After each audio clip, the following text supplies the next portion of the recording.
దయచేసి మీడియా సోదరులు కొంచెం కవర్ చేసుకోండి.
మంచి మహత్వమైన కార్యక్రమం పిచ్చేసిన ప్రతి ఒక్కరు కూడా ఇక్కడ మెయిన్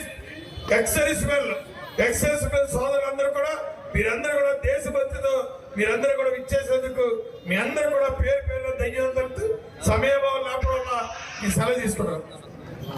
కూడా ఆ అబ్బాయి ఒక మెసేజ్ పెట్టాడు వాళ్ళకి, నేను చూసాను ఆ మెసేజ్ ని కూడా.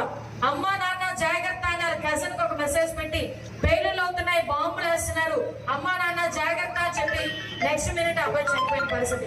అంటే ఇలాంటి త్యాగాలు మనందరం కూడా గుర్తు పెట్టుకోవాలి. మన నెక్స్ట్ జనరేషన్స్ కి తెలియాలి. మన సైనికులు చేస్తున్న త్యాగాలు మనందరికీ కూడా తెలియాలి. ముఖ్యంగా ప్రపంచ దేశంలో ఉన్న వాళ్ళందరికీ కూడా భారతీయులందరూ విభిన్న సంస్కృతులు విభిన్న భాషలు మాట్లాడినప్పటికీ విభిన్న మతాలు కలిగి ఉన్నప్పటికీ ప్రజాస్వామ్యబద్ధంగా పరిస్థితి కనిపిస్తా ఉంది. దానికి ధీటుగా సమాధానం చెప్పాలి. ఇక్కడ జరిగిన ఆడబిడ్డలకి జరిగిన అన్యాయానికి, ఆడబిడ్డలు జరిగిన అవమానానికి ధీటుగా సమాధానం చెప్పాలని ఆపరేషన్ సింధూర్ ఏర్పాటు చేసి దానికి 2 మహిళల్ని నాయకత్వం కింద పంపించి వాళ్ళకి జవాబు చెప్పే పరిస్థితి మన నరేంద్ర మోడీ గారు తీసుకొచ్చారు, మన అమిత్ షా గారు తీసుకొచ్చారు, రాజ్నాథ్ సింగ్ గారు తీసుకొచ్చారు. దీనికి వెనకాల మనందరం కూడా సపోర్టివ్ గా ఉన్నాం. ఆ వార్ లోని మన ఆంధ్రప్రదేశ్ కి సంబంధించిన అనంతపురం వాసి మన మురళీ నాయక్ కూడా చనిపోవడం, వేర మరణం పొందారు. ఆ రోజు నేను అక్కడికి వెళ్ళా. నిజంగా జవాన్ల పరిస్థితి ఇలా ఉంటుందా? మనందరం కూడా ఈ రోజు ప్రశాంతంగా ఇక్కడ నుంచి మాట్లాడుకున్నా, ఇంట్లోకి వెళ్ళి సినిమా చూసుకున్నా, మనం ఇంకెక్కడికైనా వెళ్ళి ప్రశాంతంగా ఉన్నా కూడా బోర్డర్ లోని ఆ సైనికులు చేసే త్యాగాల ఫలితమైన సంగతి మనందరం కూడా గుర్తు చేసుకోవాల్సిన అవసరం. ఆ మురళీ నాయక్ అనే వ్యక్తి 23 సంవత్సరాలు గారు చాలా క్లియర్ గా చూపించారు. ఏ అభము శుభము తెలియని యాత్రికులు, పర్యాటకులు పెహల్గా వెళ్ళి వాళ్ళ యాత్ర ముగించుకుని వచ్చే సమయంలో అమాయకులైన ప్రాణాలు, అమాయకులైన భారతీయులందరినీ కూడా మతం పేరు అడిగి, నువ్వు ఏ మతం, నువ్వు ముస్లిమా హిందువా అని అడిగి, ఒకవేళ ముస్లిం అయితే వాళ్ళు కొన్ని ప్రవచనాలు అడిగి మరి చెప్పించుకొని అలాగా వాళ్ళ భర్తల ముందు, భార్యల ముందు భర్తల్ని, పిల్లల ముందు తండ్రిని అతి దారుణంగా కాల్చిన సందర్భం. నిజంగా ఆ సిచ్యువేషన్ చూస్తే భారతీయుడన్న ప్రతి ఒక్కరికి కూడా వాళ్ళ ఇంట్లో ఎవరో ఒక సభ్యుడు చనిపోయినంత బాధపడ్డాం మనందరం కూడా. మన వైజాగ్ వాసి చంద్రమౌళి గారు కానీ, మన ఆంధ్రప్రదేశ్ లో నెల్లూరు వాసి మధుసూదన్ రావు గారు కానీ వీళ్ళు చనిపోయినప్పుడు మన రాష్ట్ర ప్రభుత్వం, మన ఎన్డీఏ కూటమి ఏ రకంగా స్పందించిందో మన అందరం కూడా చూసాం. అటు సీఎం గారి దగ్గర నుంచి డిప్యూటీ సీఎం గారి వరకు, మంత్రుల వరకు వాళ్ళకి వెళ్ళి మేము భరోసాగా నుంచున్నామని చెప్పాం. ఆపరేషన్ సింధూర్ స్టార్ట్ చేసిన దగ్గర నుంచి భారతీయుల్లో నిజంగానే కూర్చొని డిస్కషన్ చేస్తాం. మీ సమస్య నిజంగా పెద్ద సమస్య, ఈ తీవ్రవాదం లేకుండా చేస్తామని చెప్పేసి వాళ్ళందరూ కూడా భారతదేశం మీద మాట్లాడడం జరిగింది. దాని తర్వాత పాకిస్తాన్ లో ఏం జరిగింది, మనం ఏం చేశాం? అప్పటి వరకు మనం పాకిస్తాన్ లో పౌరులు కానీ, పాకిస్తాన్ మిలిటరీ కానీ మనం వెళ్ళా. ఎప్పుడైతే మరీ వారు తిరిగి చిన్న చిన్న డ్రోన్లు పంపిస్తే, వారి ఎక్కడైతే మిలిటరీ స్థావరాలు ఉన్నాయో, వారి స్ట్రాటజిక్ పాయింట్స్ ఉన్నాయో, వారి విమానాశ్రయాలు ఉన్నాయో, వారి సిస్టమ్స్ ఏదైతే ఉన్నాయో ఆ సిస్టమ్స్ అన్ని కూడా ఒకే ఒక దెబ్బతో మళ్ళీ భారతదేశ సైనికులు బ్రహ్మాండంగా చాకచక్యంతో చేశారు. దాంతో పాకిస్తాన్ దిగి వచ్చింది. చర్చలు కూర్చుందాం, మేము మీతో మాట్లాడతామని చెప్పి దీనికి వచ్చినప్పుడు పాకిస్తాన్ పౌరులకు ఎలాంటి ఇబ్బంది లేక నియోజకవర్గ ప్రజల తరఫున మన భారతదేశ సైనికులందరికీ సాల్యూట్. ఎందుకంటే వారి తీసుకున్న చొరవ వల్ల మన ప్రధానమంత్రి నరేంద్ర మోడీ గారు చాకచక్యంతో ఎట్లా ఏ విధంగా భారతదేశ ఆ రోజు పెహల్గాంలో ఏదైతే మహిళలను పక్కన పెట్టుకుని భర్తలను చంపారో, వారి సింధూరం తీసేశారో, అదే పేరుతో